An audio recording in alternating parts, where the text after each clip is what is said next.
नमस्कार प्रिय दर्शकों, आपका स्वागत है हमारे YouTube चैनल प्राचीन समय मंथन पर। आज हम आपके लिए एक बहुत ही रोचक और ज्ञानवर्धक कहानी लेकर आए हैं। प्रिय दर्शकों, आज की कहानी आपके लिए बहुत ही लाभदायक होने वाली है। आप हमारे चैनल पर नए हैं तो चैनल को सब्सक्राइब कर लीजिए। प्रिय दर्शकों,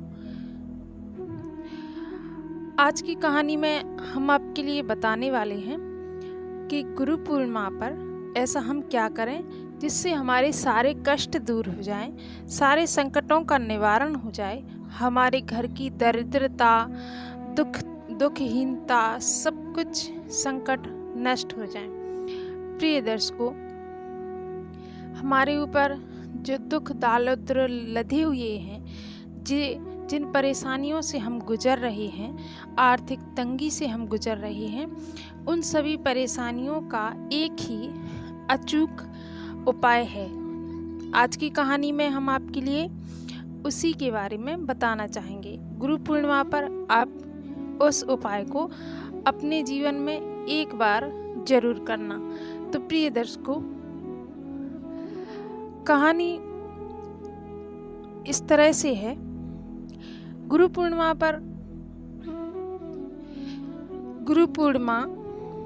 के दिन भगवान व्यास जी का जन्म हुआ, जो प्रथम गुरु माने जाते हैं, जो भगवान विष्णु के अंश अवतार माने जाते हैं, जिनका नाम कृष्ण द्वैपायन है। आज गुरु पूर्णिमा के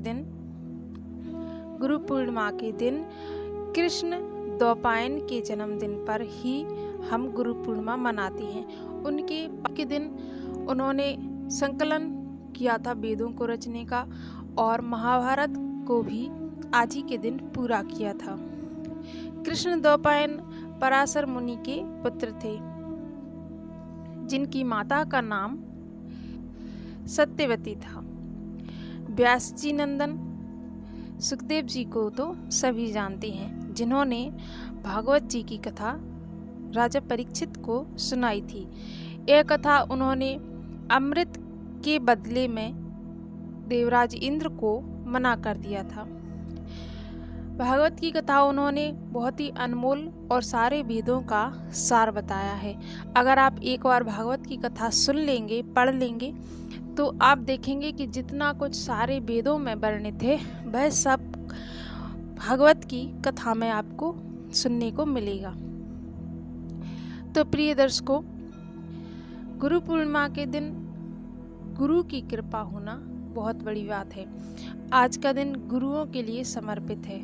गुरु वो जो हमारे लिए अंधकार से प्रकाश की ओर ले जाए, गुरु वो जो हमारे कष्टों के निवारण में उपाय करे, जो हमारे दुखों की निवारण में अपना मत दे, सहयोग दे। प्रिय दर्शकों, गुरु हमें जानकर बनाना चाहिए। गुरु हमें ऐसे ही किसी को नहीं बना लेना चाहिए। पहली बात, अगर हम किसी से थोड़ी भी शिक्षा लेते हैं तो वो हमारा गुरु ही होता है। गुरु शिक्षक गुरु होते हैं, और एक होते हैं दीक्षा देने वाले गुरु। हमारे प्रथम गुरु हमारे माता पिता होते हैं। गुरु को भगवान से भी ऊंचा दर्जा दिया है। सबसे भगवान से बड़े गुरु होते हैं, और गुरु से बड़े माता पिता होते हैं। तो प्रिय दर्शकों, गुरु पूर्णिमा के दिन आपको एक काम करना है कि आपके जो गुरुजी है, जो दीक्षा गुरु है, जिन्होंने आपको भगवत प्राप्ति का मंत्र दिया है, उस मंत्र पर निष्ठा रखिए, उसका जाप कीजिए और भगवान नाम का अनुसरण कीजिए। आपको क्या करना है कि गुरु पूर्णिमा के दिन अपने गुरु को प्रसन्न करना है। उनके लिए वस्त्र, फल, फूल, मिठाई, श्रीफल इत्यादि उनको अर्पित कर उनको प्रणाम करना है, और उनसे अपने कष्टों के निवारण के लिए उनसे आशीर्वाद जरूर मांगे। प्रिय दर्शकों, अगर आपने अपने गुरु को प्रसन्न कर लिया, अगर उन्होंने आपको प्रसन्नचित्त होकर आपको आशीर्वाद दे दिया तो आपके सभी कष्ट निस्संदेह दूर हो जाएंगे। इसके लिए आपको ना तो किसी भगवान से, ना किसी मंदिर पर किसी के दर पर सिर पटकने की जरूरत है ही नहीं। अगर आपके गुरु ने आपको प्रसन्नचित होकर आपको आशीर्वाद दे दिया, बस शर्त यह है कि गुरु उच्चतर हो या ना हो, लेकिन आपकी गुरु में निष्ठा होनी जरूरी है। क्योंकि गुरु में निष्ठा होना ही एक वो बल है जो आपको उस आशीर्वाद की ताकत प्रदान करेगा। प्रिय दर्शकों, इसी के प्रसंग में हम आपके लिए एक छोटी सी कथा सुनाती हैं। एक कन्या थी, वह जंगल में जा रही थी। उसने जंगल में जाते हुए उसे एक चोर मिला। चोर बाबा के स्वरूप में था, साधु बना हुआ था। उसने साधुओं जैसी पोशाक पहनी हुई थी, त्रिपुंड लगाए हुए था, हाथ में माला थी और कह रहा था कि मैं दीक्षा देने वाला गुरु हूँ। तो उस कन्या ने कहा कि मैं तो गुरु को ही ढूंढ रही हूँ, अगर आप मुझे अपनी शिष्य बना लें तो मैं बहुत प्रसन्न होंगी, क्योंकि मैं अपने घर से गुरु की खोज में ही निकली हूँ। तो उस चोर ने कहा कि ठीक है, तुम्हारे पास जो कुछ भी है मुझे दे दो, और मेरी आज्ञा है कि तुम यहीं रहो, इसी पेड़ के नीचे। और गुरुजी ने उस कन्या को पेड़ से बांध दिया और उसके पास जो कुछ था सब कुछ लेकर चला गया। जब 2-3 दिन इंतजार में बीत गए, किसी ने आकर उसे खोल दिया कन्या को और कहा कि तुम अपने घर जाओ। उसने कहा नहीं, जब मेरे गुरुजी मुझसे कहकर गए कि तुम यहीं रहना, मैं वापस आऊँगा, और जब तक वो आकर मुझसे नहीं कह देते मैं कहीं नहीं जाऊँगी। और वो अपने गुरु का ध्यान करती रही। धीरे धीरे कुछ समय व्यतीत हो गया और जब वह कन्या उस जगह से टस की मस ना हुई। सभी ने समझाया। यह बात नारद मुनि से स्वर्गलोक तक पहुंच गई। इंद्र आदि देवताओं ने भी समझाया, नहीं मानी।